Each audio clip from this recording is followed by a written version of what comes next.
Hi guys, welcome back to my channel @DGR Happy Place. If you have still not subscribed, please subscribe to my channel. It's @DGR Happy Place again. So today I'm not doing any vlog video. Today I would be continuing with the information about the international flights that might or might not happen, that might or might not take place in India.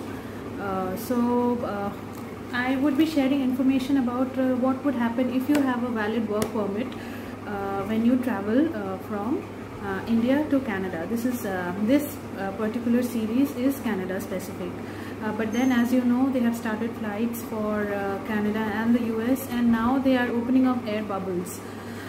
So I have just noted some points which I would be sharing with you. On the personal front, I'm still in India and I'm just waiting. This is the 5th time that my flight has been cancelled.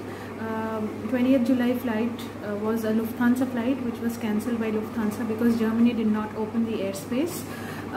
Then it was rescheduled for the 2nd of August via Air Canada, but that too was cancelled because Air Canada was not allowed to fly to India at that point of time. They rescheduled Lufthansa for the 4th of August.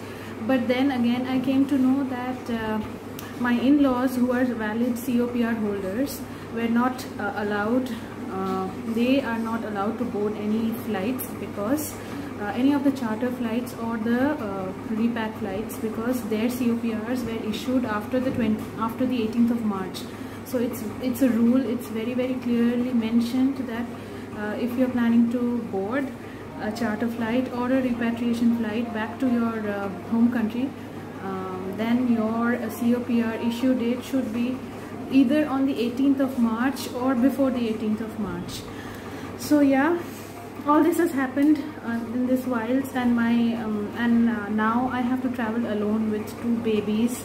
So I'm just freaking out completely as to how that would happen. But yeah, you got to do what you got to do. I have to go back. It's been like 7 months, almost 7 months now that I'm in India, and my husband is there alone. So initially I was like, okay, I can go back to Canada with my in-laws and they would be there to help me with the 2 kids. But now I have to go back on my own and it's freaking me out completely. Okay, but that is not the point of this video. How to travel with a kid. I'll make a video on this very soon and I'll upload it on my channel @DGR Happy Place. If you have not subscribed to my channel, please go and subscribe to my channel. I'll be sharing a lot of real life experiences of people who are trying to fly back to their home countries. This is Canada or North America specific, so I would be sharing a lot of videos regarding how you can fly back to your destination depending on the type of visas that you have. So today my topic is a work visa. If you have a valid work permit from your Canadian employer, then you are eligible to board these flights. This is specifically the repatriation flights that I'm talking about. I'll come to the charter flights and the airlines which are offering these charter flights. So the first and foremost thing, I will reiterate this, reach the airport 4 to 5 hours in advance. You have to be there at the airport 4 to 5 hours in advance because there is a very long queue. You need to wait a lot to get inside the airport. Also, then there are several things that would happen, like baggage check-in will happen, then immigration will happen. So you need a lot of time, lot more time than what used to happen before during the normal days. So please reach before time, reach 4 to 5 hours in advance. There are 3 forms to be filled. Like I said before, I have mentioned this in my previous videos. If you have not seen my previous videos, please go and check how to fly safely during COVID-19 part 1. I'll share the link below in the description box, so you can please go and check it. And I have mentioned the step-by-step process as to how what is the requirement, what is expected when you go to the airport to board these flights. So because things have changed a lot, so I thought that since I'm in the same boat, I would be boarding a flight sooner or later. I should do a series of information, giving out information regarding these flights. and different types of visa holders.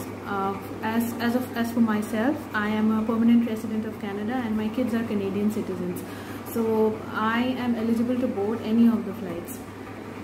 But here specifically I am talking about the work permit holders. So after the forms are filled, your temperature would be checked. So there would be a thermal screening and your temperature would be checked. Keep everything in handy. When they ask for it, you should be able to give it out. Keep your passport, your visa. I would suggest get a work authorization letter from your employer. It's very, very important. You don't want to face any kind of disappointment when you go to the airport, and you don't want them to say that you do not have the kind of documents that we are looking for, so please go back. Because traveling back to your home country at this point of time in itself is a big expedition. You do not want to face any kind of disappointment, so be prepared and go. Now about extra baggage. Now this particular person was charged a whopping amount of 11,000 rupees for his extra luggage. So remember that if you are carrying extra luggage, you would be charged at this point of time. Then there was another person who had to pay 25,000 rupees, but this person who had shared his information, this work permit holder, he said that you can haggle. आप bargaining कर सकते हो वहाँ पे जाके. You can tell them that please reduce it and till 8,000 rupees they can let you bargain. That is the amount you should pay. This person told me that he shared his experience regarding that. So what I'm trying to do is I'm trying to bring out all the real life experiences that have happened, so that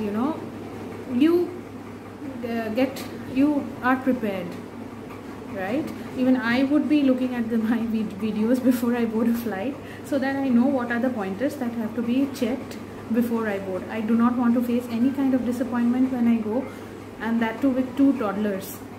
It is going to be a heck of a ride for me.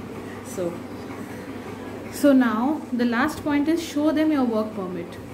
If you have an employer letter stating that you are going back to work and your going back to work is essential, you please show that to them. And it's better, it's good to have an authorization letter, right? If you have a work permit, it's good to have an authorization letter. Now what are the other points that had been mentioned? No, these are the only points that the person with the work permit, a work visa to Canada, mentioned.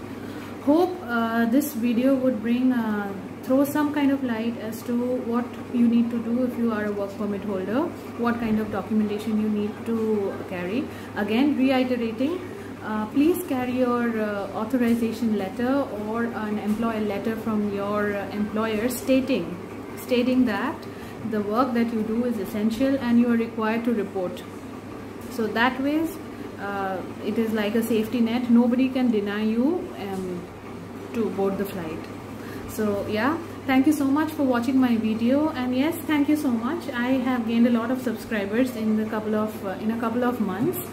Thank you for supporting me. Hope that I keep receiving the kind of support that you are giving me, and I'll keep bringing out more informative videos, and I would try to vlog. I already have a video made in Hindi, but then I do not have the time to edit it.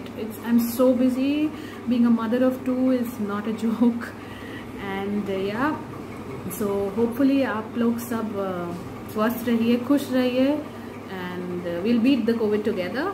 So see you in my next episode. I would be bringing out the pointers, what you need to know if you're traveling with 2 infants or 2 toddlers or babies. What is it to expect, what to keep handy. So yeah, thank you very much for watching. Please subscribe to my channel at DGR Happy Place. Thank you, and all of you have a very good day. Bye bye.